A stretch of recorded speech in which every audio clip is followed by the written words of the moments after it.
Kasuan ng lahat ng mga kupal, animal buwisit, pabigat, walang silbi. Sweetik, salot, putok sa buhok, hindot, palamunin ng bayang Pilipinas. Sinto-sinto, baliw, abnoy, sabog. Batak, bangag, adik, pusher, kawatan, kurakot, magdanakaw, sindikato, kuratong baliling, demonyo, santanas, hudas, barabas, hestas.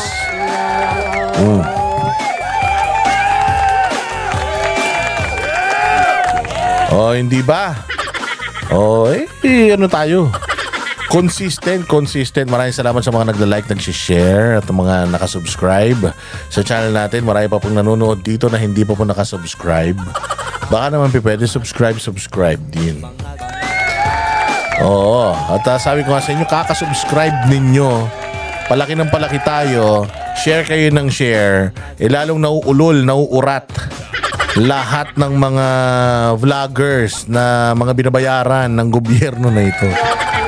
Totoo ba yun, Boss D? May binabayaran silang vlogger? Nako po, magugulat kayo. Meron talaga, di ba? Noong nakaraan, pinakita ko na sa inyo. Di ba yung kanilang mga binabayad-bayaran? Oh. Ngayon, ganun din. Meron na naman tayong panibagong nakuhang video. Tungkol sa isang vlogger. Tungkol sa isang vlogger na binistong binabayaran siya. Oo. Huwag ka nang magtaka. Oo nga, kasi ako din gulat na gulat talaga. Gulat na gulat ako dahil talaga palang talamak, mga bossing, etong bayaran sa ating vlogging. O ito, bibigyan ko kayo ng isang sample, ha? O ito, bigyan ko kayo ng isang example. Noong nakaraan, di ba, pinakita ko yung isang baklang kalbo na dating Duterte supporter na ngayon bayaran na. O, di ba, pinag-uusapan natin dito mga corruption sa gobyerno. Ito.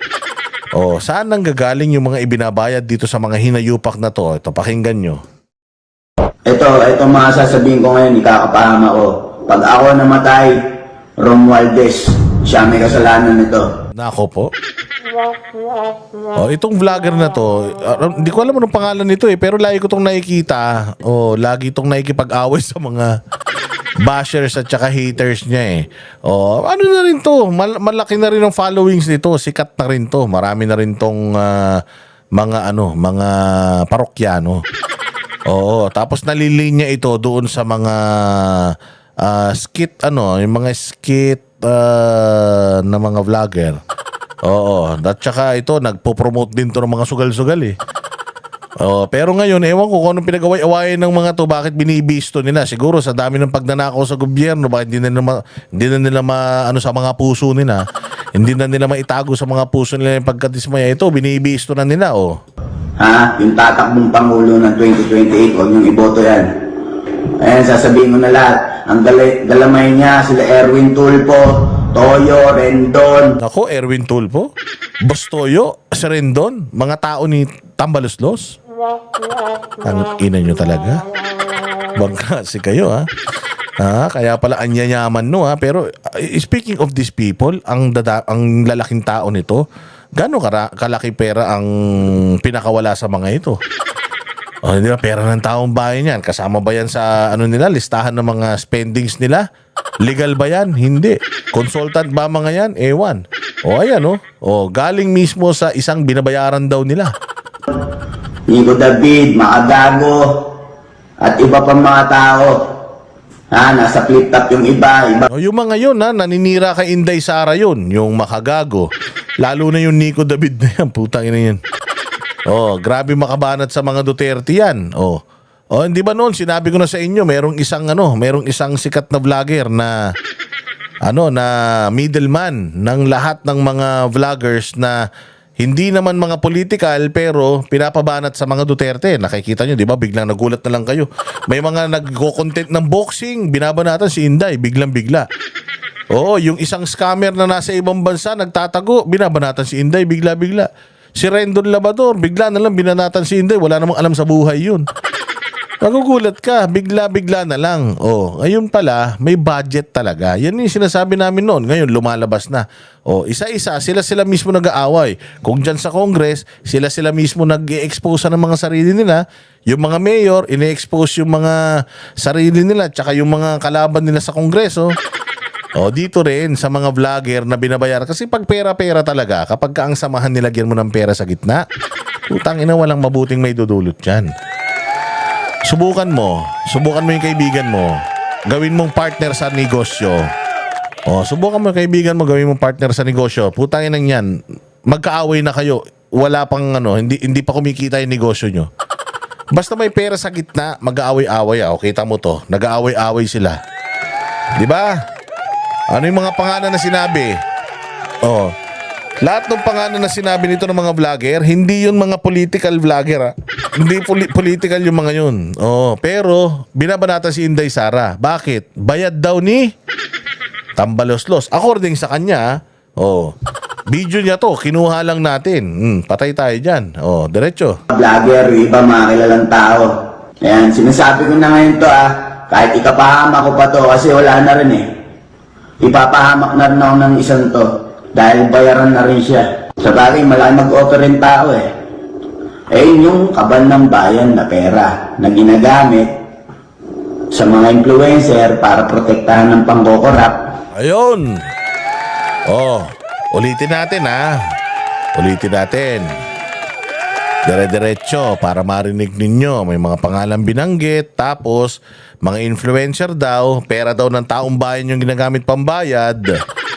Oh, at mukhang nagdedelikado yung buhay niya. Kaya this is a confession. Sabi nga, a dead man's confession. Oh, kasi baka daw mamatay na siya dahil dito sa confession niya. Sige, pakinggan natin.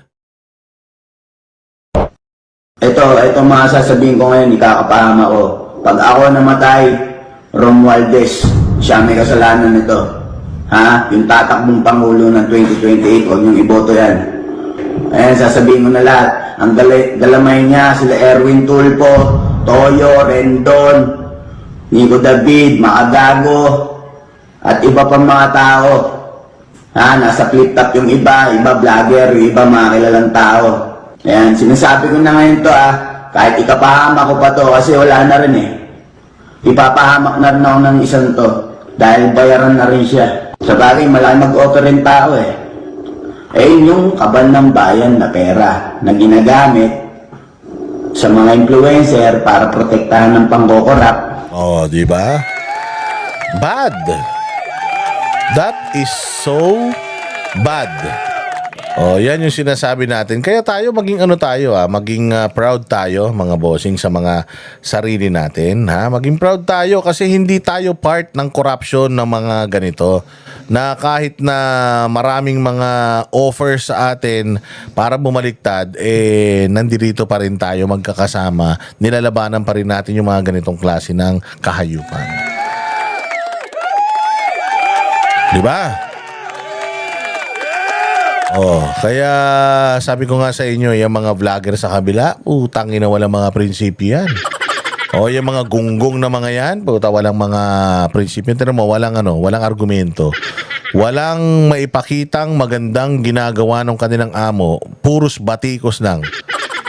O hindi ba? Sabi ko nga sa inyo, kung tapatan tayo ng mga alam natin tungkol sa mga nagawa ni Duterte versus alam nila tungkol sa nagawa ng mga principal nila. Walang maipapakita yang maya. Meron lang yan alam ibatikos sa mga Duterte kasi may script yan. O, di ba? O, kaya yan. Magano na tayo. Aside from that, mag-topic-topic na tayo.